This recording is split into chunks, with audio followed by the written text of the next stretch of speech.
tak hanya mesti di sekolah. Bahwa mengaji pun tak hanya ada di masjid. Bahwa belajar bisa di mana saja. Contoh, apa yang kita lakukan hari ini. Kita sudah mengembalikan fungsinya media juga sebagai tempat belajar. Corona merupakan pembelajaran buat kita. Di mana gadget yang hari ini kita pegang di genggaman kita itu merupakan media, 90% media untuk belajar. Lihat pengajian hari ini, kita share melalui media, melalui YouTube. Nah, surah Al-Alaq tadi yang pertama itu menunjukkan kepada kita bahwa maha besarnya Allah, setiap peristiwa, setiap keadaan itu pasti ada hikmahnya. Hikmah yang lain dari wabah corona ini adalah kita dikembalikan oleh Allah kepada fitrah kita. Kata Allah, "Wa ma khalaqtul jinna wal insa illa liya'budun." Aku tak ciptakan manusia itu kecuali untuk mengabdikan dirinya, menghambakan dirinya kepadaku. Kalau cerita hamba, kalau cerita kepada atasan, siapa kita yang tak pernah bersalah? Ya, yang namanya asal labelnya manusia pasti bersalah. Sehingga kata Rasulullah, kullu da'in dawa'un. Setiap penyakit itu pasti ada obatnya. Wa dawa'uz dzunub al-istighfar. Setiap penyakit itu ada obatnya, dan obat bagi para pendosa seperti kita ini adalah istighfar. Suatu hari, Ustaz, dari literatur yang saya baca, ada seorang yang datang kepada Hasan Basri. Datang kepada Hasan Basri menceritakan segala keluh kesahnya. Apa yang dikeluhkan, apa yang dia kesahkan? Dia menggerutu atas keadaan dia ketika itu. Di mana ketika itu zaman dilanda paceklik yang sangat lama. Lalu saya teringat pula kepada hadis kudusi, katanya malam yardha biqada'i walam yashkur ala ni'ami walam yasbir ala bala'i falyattakhiz rabban siwa'i. Siapa yang tak ridho atas ketentuanku, siapa yang tidak bersabar atas balaku, siapa yang tak bersyukur atas nikmatku, falyattakhiz rabban siwa'i, maka carilah Tuhan selain aku. Ngeri ya diskusi ini. Kembali kepada cerita Hasan Basri tadi. Wahai guruku, kata orang yang bertanya tadi, tolonglah kami, berikanlah kami solusi yang tepat menurut Tuan Guru ini. Apalah buat kami? Kita ini udah kesusahan. Apalah solusi buat kami? Kata Imam Hasan Basri tadi mengatakan kepada orang tersebut, istighfar kau. Cuman itu wahai guru? Iya, istighfar. Kembalilah orang tersebut mengajak bukan hanya dirinya, tetapi kepada kaum di sekitarnya. Untuk apa? Untuk beristighfar, memohon ampun kepada Allah. Orang yang lain datang lagi dengan permasalahan yang berbeda. Apa permasalahannya pula? Permasalahannya sudah berumah tangga, puluhan tahun berumah tangga, namun tak dikaruniai keturunan. Mengadukan kepada Imam Hasan Al-Basri tadi. Ini jadi orang-orang dahulu tuh, Ustaz, kalau ada permasalahannya mereka datang kepada ulama, kepada orang yang dekat kepada Allah. Orang sekarang kebalikannya. Kalau ada permasalahan, datang ke pegadaian. Karena pegadaian mengatasi masalah tanpa masalah. Begitu orang sekarang. Kalau dulu, orang setiap ada permasalahan datangnya kepada ulama. Karena apa? Ulama lah memberikan solusi. Solusinya apa? Sumbernya Al-Quran dan hadis. Nah, orang tadi bercerita bla bla bla, menceritakan bahwa dia sudah tidak punya anak. Apakah aku mengganti palang pintuku? Apakah aku mencari istri yang lain? Kata Imam Hasan Basri, kau istighfar saja. Ini solusinya. Iya, macam tak percaya orang tersebut, tapi dia laksanakan. Apa yang terjadi?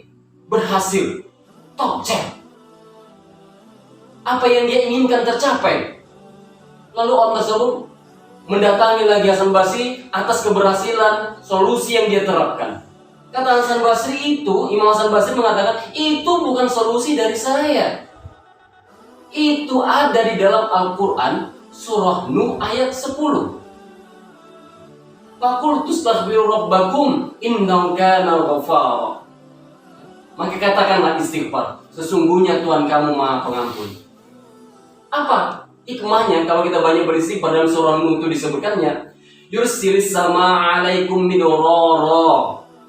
Ya, ternyata orang yang paceklik tadi karena banyaknya beristighfar, orang yang beristighfar ini akan merasa dekat dirinya dengan Allah, muqarrabah, dekat kepada Allah.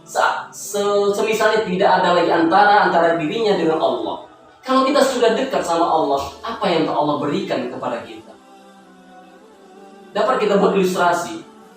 Kalau kita sudah dekat sama ayah dan ibu kita, apa yang kita pinta, ya anak-anak bapak, apa yang kalian pinta kepada ayah dan ibu kalian, cepat atau lambat pasti akan terrealisasi. Kenapa? Karena sudah merasa dekat, merasa sayang, merasa cinta. Lanjutan surah Nuh ayat 10. Wa yumditkum bi'amwalin wa banin. Solusi orang yang kedua kepada Imam Hasan Basri tadi itu ternyata ada dalam Al-Quran. Wa yumditkum bi'amwalin wa banin. Banyak keturunannya, banyak hartanya. Di dalam hadis juga dikatakan bahwa orang yang banyaknya beristighfar itu akan menarik rezeki. Sebagaimana hadis yang diriwayatkan oleh Imam Ahmad mengatakan, man aktsara minal istighfar, siapa yang banyak mengucapkan istighfar, apakah efeknya, apakah hikmahnya bagi dia? Ja'alallahu min kulli hammin faraja. Allah akan jadikan ya setiap kesulitannya itu ada solusinya. Ya, setiap kesedihannya ada solusinya. Siapa kita yang tak sedih? Pasti semua pernah bersedih. Kita hari ini bersedih, wabah corona tak kunjung pergi dari negara kita. Apa yang perlu kita buat? Ikhtiar sudah pasti. Ikhtiar itu ada dua. Ada ikhtiar secara zahir, inilah yang sekarang yang kita lakukan. Ada ikhtiar secara batin, minta, mohon kepada Allah. Entahnya wabah ini karena dosa-dosa kita, maka apa yang kita lakukan? Istighfar. Ini kata hadis. Lalu hadis yang kedua mengatakan hikmah daripada istighfar ini tadi. Wa ja'alallahu min kulli hammin faraja wa ja'alallahu min kulli dikin makhraja. Siapa yang kita tak pernah merasa kesulitan? Siapa kita yang tak merasa tak pernah punya problem? Kesulitan ekonomi lah, problem di rumah tangga lah, problem di tempat sosial lah, problem di tempat kerja lah. Maka solusi yang terbaik adalah banyak-banyak melantunkan, mengucapkan istighfar. Lalu apa hikmah berikutnya dari hadis Rasulullah yang diriwayatkan oleh Imam Ahmad tadi mengatakannya bahwa wa razaqahum min haitsu la yahtasib. Perhatikan, ya, orang yang banyak mengucapkan istighfar terpancing rezekinya, akan Allah berikan rezeki dari arah yang tak dia sangka-sangka. Mudah-mudahan saking banyaknya kita beristighfar, apa yang kita idamkan, apa yang kita inginkan, Allah akan berikan solusi yang terbaik buat kita. Rasulullah, Aisyah mendapati Rasulullah tuh beristighfar. Kadang sholatnya itu sampai bengkak kakinya, istighfar ketika bersujud sampai basah tempat tikar sholatnya. Berapa Rasulullah sekali beristighfar? Alfa marrah, 1000 kali. Ada yang mengatakan mi'ata marrah, ratusan, 100 kali. Padahal kata sampai Aisyah mengatakan, ya Rasulullah, untuk apa ini kau lakukan? Bukankah engkau adalah seorang yang maksum? Engkau sudah terjamin oleh Allah masuk surga. Tapi kenapa ini kau lakukan? Kata Rasulullah, aku hanya menunjukkan rasa syukurku kepada Allah.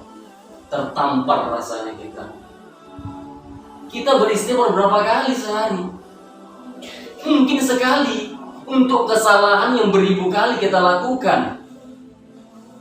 Buka mata, beraktivitas, semuanya salah.